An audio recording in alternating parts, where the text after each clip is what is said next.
नमस्कार। आज बात करेंगे भारत की सबसे बड़ी अदालत में हुए एक ऐसे वाकये की जो सच में पहले कभी नहीं देखा गया। तो हुआ ये कि 4 फरवरी 2026 को सुप्रीम कोर्ट में कुछ ऐसा हुआ जो इतिहास में पहली बार हो रहा था। सोचिए, एक सिटिंग चीफ मिनिस्टर, पश्चिम बंगाल की मुख्यमंत्री ममता बनर्जी खुद अपनी दलीलें पेश करने के लिए कोर्ट में खड़ी थीं। उन्होंने कहा कि जब न्याय को इंसाफ नहीं मिल रहा तो वो एक आम इंसान की तरह यहां आई हैं, और बस यहीं से एक बहुत बड़ी कानूनी लड़ाई का मंच तैयार हो गया। तो सवाल यह है कि आखिर ये पूरा झगड़ा है किस बात पर। चलिए समझते हैं कि इस लड़ाई की असल जड़ क्या है। देखिए, ये पूरा मामला जुड़ा है एक प्रोसेस से जिसे कहते हैं स्पेशल इंटेंसिव रिवीजन या शॉर्ट में SIR। अब आसान भाषा में समझें तो ये चुनाव आयोग का एक तरीका है वोटर लिस्ट को अपडेट करने का। मतलब जो भी गलतियां हैं उन्हें ठीक करना ताकि लिस्ट एकदम सही हो।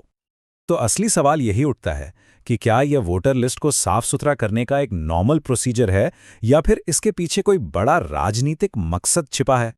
और यहीं पर मुख्यमंत्री ने कोर्ट के सामने एक के बाद एक कह सकते हैं विस्फोटक आरोप लगाए। चलिए देखते हैं कि वो आरोप क्या थे।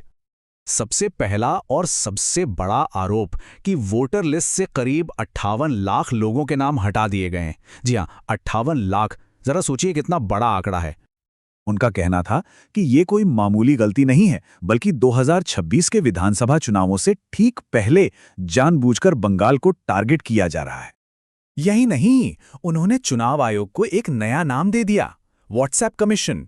उनका आरोप था कि सारे के सारे निर्देश ऑफिशियल चैनलों से नहीं बल्कि चोरी छुपे व्हाट्सएप पर दिए जा रहे हैं। तो मतलब ये कि सवाल सिर्फ एक चीज पर नहीं बल्कि पूरे के पूरे प्रोसेस पर उठाया गया। कहा गया कि यह प्रक्रिया नाम जोड़ने के लिए कम और हटाने के लिए ज्यादा है।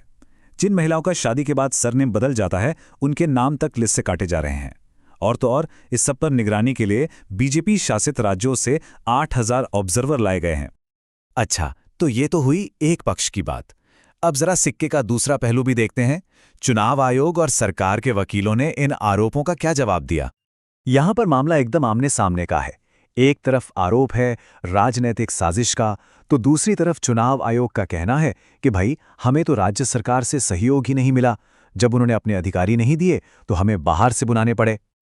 इतना ही नहीं, सॉलिसिटर जनरल ने चुनाव आयोग का बचाव करते हुए ये तक कहा कि पश्चिम बंगाल में माहौल ही इतना हॉस्टाइल, मतलब शत्रुतापूर्ण था कि चुनाव अधिकारियों को अपना काम करने में भारी मुश्किल आ रही थी। तो दोनों तरफ से जोरदार दलीलें दी गईं। अब सवाल यह था कि सुप्रीम कोर्ट ने इस पर क्या किया, उन्होंने कैसे बीच बचाव किया। पहले ये समझ लेते हैं कि मुख्यमंत्री कोर्ट से चाहती क्या थीं। उनकी सबसे पहली और बड़ी मांग थी कि ये जो नाम हटाने का प्रोसेस चल रहा है इसे फौरन रोका जाए। उनका कहना था कि 2026 के चुनाव पुरानी यानी 2025 की वोटर लिस्ट पर ही होने चाहिए और जो भी माइक्रो ऑब्जर्वर बाहर से आए हैं उन्हें वापस भेजा जाए। कोर्ट ने फिलहाल मामले को संभालने के लिए कुछ बहुत ही प्रैक्टिकल निर्देश दिए। पहला कि नामों में छोटी मोटी स्पेलिंग मिस्टेक के लिए लोगों को नोटिस भेजकर परेशान न किया जाए। दूसरा, व्हाट्सएप कमीशन वाले आरोप पर कहा कि सारे निर्देश ऑफिशियल होने चाहिए। और तीसरा ये कि अगर राज्य सरकार अपने अधिकारी दे देती है तो बाहरी ऑब्जर्वर को हटाया जा सकता है। तो ये सुनवाई तो इस बड़ी कानूनी लड़ाई का बस एक शुरुआती हिस्सा थी। असल कहानी तो अभी बाकी है। सुप्रीम कोर्ट ने चुनाव आयोग को अपना फॉर्मल जवाब दाखिल करने के लिए 9 फरवरी 2026 तक का वक्त दिया है। तो अब सबकी नजरें उसी तारीख पर हैं कि आगे क्या होता है। अब इस केस का जो भी फैसला आएगा उसका पश्चिम बंगाल की राजनीति पर बहुत गहरा असर पड़ेगा, ये तो तय है।